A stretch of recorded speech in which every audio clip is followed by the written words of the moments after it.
మా పార్టీ కాదా ఆయన డిసైడ్ చేసుకోవాలి. మల్లన్న కోసం చాలా కష్టపడ్డాం. విభజన పత్రాలకు సంబంధించి మీ పార్టీ ఎమ్మెల్సీ అంటే నిప్పు పెట్టిన పరిస్థితి కనపడుతుంది. చెత్తపుట్టలో జ్ఞానారెడ్డి సంబంధించిన ఇది సర్వే అని చెప్పేసి కూడా మాట్లాడుతున్నారు.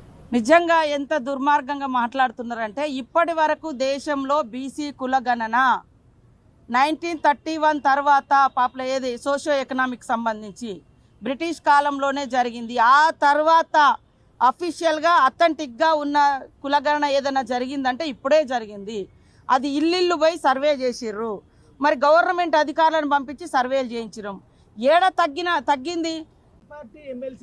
ఇక మా పార్టీ కాదా ఆయన డిసైడ్ చేసుకోవాలి. ఇప్పుడు నా బాధ, ఎందుకంటే నేను కూడా మల్లన్న కోసం చాలా కష్టపడ్డాం, పనిచేసినాం.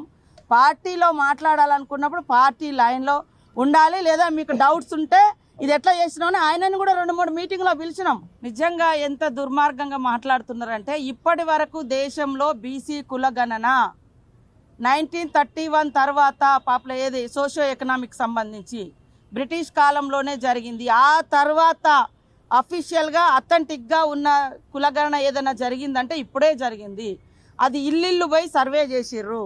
మరి గవర్నమెంట్ అధికారులను పంపించి సర్వేలు చేయించడం ఏడ తగ్గింది. ఇక మా పార్టీ కాదా ఆయన డిసైడ్ చేసుకోవాలి. ఇప్పుడు నా బాధ, ఎందుకంటే నేను కూడా మల్లన్న కోసం చాలా కష్టపడ్డాం, పనిచేసినాం. పార్టీలో మాట్లాడాలనుకున్నప్పుడు పార్టీ లైన్లో ఉండాలి. లేదా మీకు డౌట్స్ ఉంటే ఇది ఎట్లా చేసినామని ఆయనను కూడా 2-3 మీటింగ్లో పిలిచినాం.